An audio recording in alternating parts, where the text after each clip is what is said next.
Matric परीक्षा रे भिन्नक्षम छात्र सफलता जन्मरू डाहाण हाथ अचल बाम हाथ में परीक्षा रे लेखि रखिले 90% मार्क। काकटपुर शिक्षा मंडल अधीन जन्म धर्म उच्च विद्यालय छात्र प्रियांशु प्रियदर्शी नायक डाहाण हाथ जन्मरू पोलियो आक्रांत।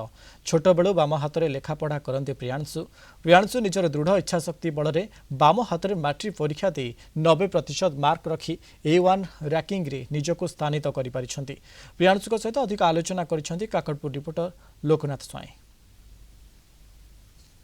काकटपुर एवं अस्तरंग अंचल अनेक स्कूल रे कृतित्व लाभ करछन्ते विभिन्न छात्र छात्री, किंतु आमे आज एभली जने छात्रों पाखे पहुंचीचु जे कि काकटपुर ब्लॉक रो गोटे भिन्नक्षम छात्र हेई मध्य से आज सफलतार शीर्ष रे पहुंचीछन्ति।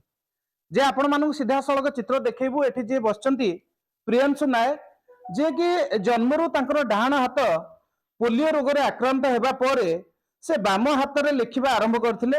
ए जो सफलता पछरे केते संघर्ष रहितला एवं केते कष्ट करिया पड़ितला? संघर्ष तो कौन जमी 10 मास समस्ते कहते पाठ पढ़ मुझे जानी जे 10वीं किंतु एते भी दे नथिली जेमती नॉर्मल वे रे पढ़ा चाहूली। मिनिमम रे केते 6 घंटा पढ़े, मैक्सिमम जिते एग्जाम हुए 8 घंटा 7 घंटा भी हो जाए। आउ पढ़ारे कौन कंसिस्टेंसी भी सार माने जा कहउछन ताको भल भागे शुणे। तापर सेकेंड कौन माने मु अधिक राइटिंग स्किल ऊपर अधिक गुरुत्व दिए, माने जेतिकी पढ़े तार डबल मु लेखे। तेणु ये जो सक्सेस पर भविष्य कोन आशा रखि छन? आशा तो नीट क्रैक करिया को अछि, देखिबा कोन होछि।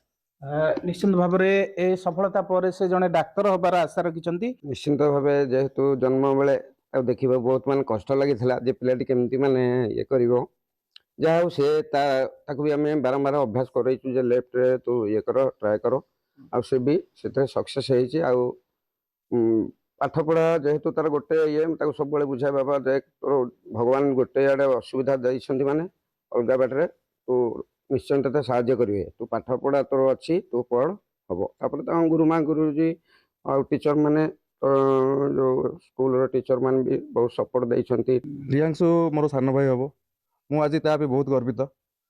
दादा प्रथम बहुत मन दुख करते दिने मो पार कांदी पकड़े जे मु कार कौन कली मत भगवान न देले। मुझे दिने कही दादा दिने तुम ना रख।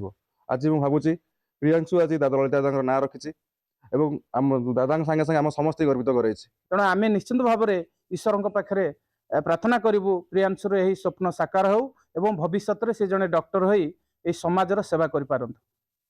काकटपुर लोकनाथ स्वाई, कलिंग टीवी।